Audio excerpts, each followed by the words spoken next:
हैं, अंकिता को इंसाफ दो। जी हां, लगातार यही मांग चारों तरफ से उठ रही है, ना सिर्फ उत्तराखंड बल्कि पूरे हिंदुस्तान से। हिंदुस्तान की बेटी थी अंकिता और अब टाइम्स ऑन भारत की मुहिम है कि जब तक अंकिता को इंसाफ नहीं मिलेगा तब तक हम लगातार सवाल पूछते रहेंगे। सवाल पूछेंगे कि आखिर इतनी बड़ी लापरवाही क्यों बरती गई। सवाल पूछेंगे कि अभी तक जो सख्त कार्रवाई की मांग है आखिर उस पर क्या होगा। बड़ी खबर इसी बीच ये भी है कि अंकिता भंडारी केस में अंकिता की मां ने अंतिम संस्कार को लेकर उत्तराखंड प्रशासन पर बेहद गंभीर आरोप लगाए हैं। अंकिता की मां का कहना है कि प्रशासन ने जबरदस्ती से अंकिता का अंतिम संस्कार कराया। अंकिता का परिवार नहीं चाहता था कि फॉरेंसिक रिपोर्ट आए बगैर अंतिम संस्कार करवाया जाए। प्रशासन ने अगले दिन अंतिम संस्कार की बात कहकर रात में ही साजिश के तहत जबरदस्ती अंतिम संस्कार करा दिया है, ये कहना है अंकिता की मां का। बना के रख दिया, कुछ नहीं काम के बस मेरे बेटे को दिखाओ, वो करेंगे जो पुलिस वाले ले गए ना यहाँ से, पहले ना उनसे पूछेंगे कि क्यों ले गए मेरे बेटे को यहाँ से, मुझे क्यों नहीं बताया उन्होंने। मुझे बता तो देते कि चलो तुम्हारे बेटी चलो वो घाट पे जा रहे हैं, गली ना जब वो घाट पे ले गए तो मेरे को लेने के लिए यहाँ पे आ रहे 4-5 बजे होता है कोई वो अंतिम संस्कार 5:30-6 बजे गरीब न रुके देगी और रुक जाते। ये सब चाल है भाई, सब चाल है। बताओ जो मेरे बेटे को वहाँ ले गए दबाव में डाल के, मेरे बेटे को यहाँ लाओ, मैं देखना चाहती हूँ अपने बेटे को, मेरे बेटे को लाओ यहाँ। मैं कुछ नहीं जानती, मैं अपने बेटे को देखना चाहती हूँ। कैसे ले गए हो बिना मेरी इजाजत के, बिना मेरी बेटी को वहाँ है?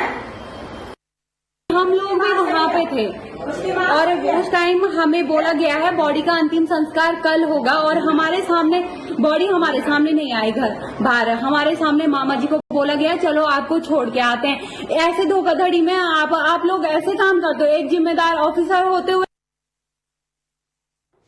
तो आपने सुना, ये अंकिता की मां का दर्द था, तकलीफ थी, गुस्सा था, गुस्सा प्रशासनिक अधिकारियों के लिए। और आपने सुना कि उनका कहना है कि उनकी बेटी का जबरदस्ती अंतिम संस्कार किया गया है। रात में अंतिम संस्कार आखिर कैसे कर दिया गया, उन्हें धोखे में रखते हुए। उन्हें जब अंकिता के शव को अंतिम संस्कार के लिए ले जाया गया उसके बाद में उन्हें जानकारी दी गई कि अंतिम संस्कार किया जाना है। ये कहना है कि अंकिता की मां का। और अंकिता की मां इस समय नाराज भी हैं, अस्पताल में उनका उपचार भी जारी है। उन्होंने अपनी बेटी को खोया है, अपनी बेटी को खोने के गम से वो अभी उबर भी नहीं पाई कि प्रशासनिक एक तरह से ये जो पूरी जबरदस्ती तरीके से जब अंतिम संस्कार किया गया, जबरन अंतिम संस्कार किया गया, तो उसको लेकर अब वो और भी ज्यादा परेशान है, नाराज हैं। उनकी नाराजगी है प्रशासन के प्रति। अंकिता की मां कह रही है कि हमारी इजाजत के बगैर प्रशासन ने अंतिम संस्कार कराया है। लगातार बार बार यही आरोप लगा रखे हैं अंकिता के परिवार वाले प्रशासन के ऊपर भी कि बगैर उनकी इजाजत के अंतिम संस्कार कर दिया गया। अंकिता की मां की पुकार आपने सुन ली। इस मां के एक एक शब्द से सीना छलनी हो जाता है। अंकिता के पिता की भी बात हम आपको सुनाते हैं, वो क्या कह रहे हैं। अंकिता के गांव में और जहां पर बड़ा ही गमगीन माहौल है और मेरे साथ इस समय ज़्यादा बात करने के लिए अंकिता के खुद पिता हैं।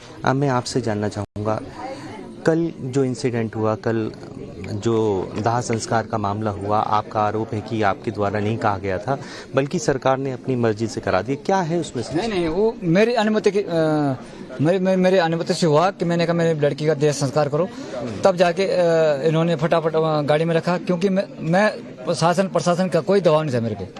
पर लेकिन लड़की जो 4-5 दिन से उसमें दुर्गंध आ गई थी, इसलिए मैंने कहा मेरी अपने लड़की को देह संस्कार के लिए जाने दो, क्योंकि वहाँ पे जगह से कैसे भीड़ इकट्ठा हो रही थी, ये बोल रहे थे कि पोस्टमार्टम रिपोर्ट को आने दो, लेकिन मैं जब अपने माइंड लगाया, मैंने कहा पोस्टमार्टम रिपोर्ट कब आती है, क्या आती है, तो तब तक मेरी लड़की यहाँ जो है वैसे भी खराब हो गई। अच्छा, हमें वो घटनाक्रम बताइए जब आपको पता चला आपकी बेटी गायब हो गई है, पूरा घटनाक्रम थोड़ा सा बताइए, क्या क्या हुआ, सिलसिलेवार बताइए, कैसे आपको पता चला? तो उसके साथ 18 तारीख जो है 8:30 बजे के आसपास घटनाक्रम हुआ उसके साथ, तो हमें नहीं बताया गया।